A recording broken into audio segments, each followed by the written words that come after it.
Hello বাবু, আমার কিছু ভালো লাগছে না, সারাদিন বাসায় একা একা থাকি। তুমি একটু আসো না আজকে, কতদিন হলো তোমাকে দেখি না। এত খারাপ মাইয়া, স্বামী বিদেশে এই ফাঁকে পরকিয়া করতেছে। ছি, কোনো মাইয়া মানুষকে বিশ্বাস করতে পারতেছি না। ওকে বাবু, আমি তাহলে রেডি হচ্ছি, তুমি তাড়াতাড়ি চলে আসো।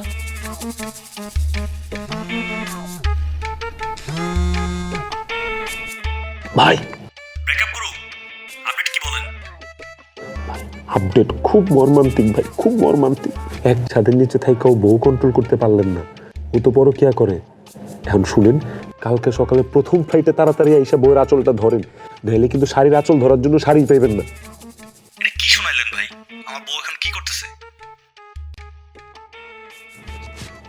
আপনার বউ এখন কাপড় চেঞ্জ করতেছে। ওই বেটা ফাজিল, তোর সাহস তো কম না। তোর দায়িত্ব দিছি কি আর তুই করতেছস কি? তুই বাইরে আমার বাসা থেকে। এই আপনি এগুলো কি বলতেছেন? আমি করতেছি কি মানে? আমি আমার দায়িত্ব পালন করতেছি, আর এই দায়িত্ব তো আপনি আমারে দিচ্ছেন। আপনি বলছেন আপনার বউ কি করে না করে আপডেট দিতে, আমি আপনার আপডেট দিতেছি। রাত তো দায়িত্ব, আমি আর আপডেট শুনতে চাই না। তুই এক্ষুনি আমার বাসা থেকে বেরো। এই বেটাই, তুই কার লগে তুই তো করে করিস? তুই চিনিস আমি কে? হ্যাঁ, তুই আমার রিকোয়েস্ট করে তোর বউয়ের খাটের নিচে ঢুকাইছিস।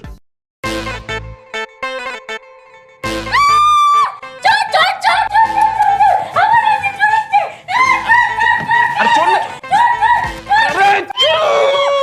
চুপ চুপ মাইরা ফেলো, আমি চুপ থাক। আমি কোনো চোর টোর না, চোর না, আমি হচ্ছে ব্রেকআপ গুরু। ও তুই তাহলে ব্রেকআপ করো, এবার তোমার শুরু। আমার ছুরি কই কই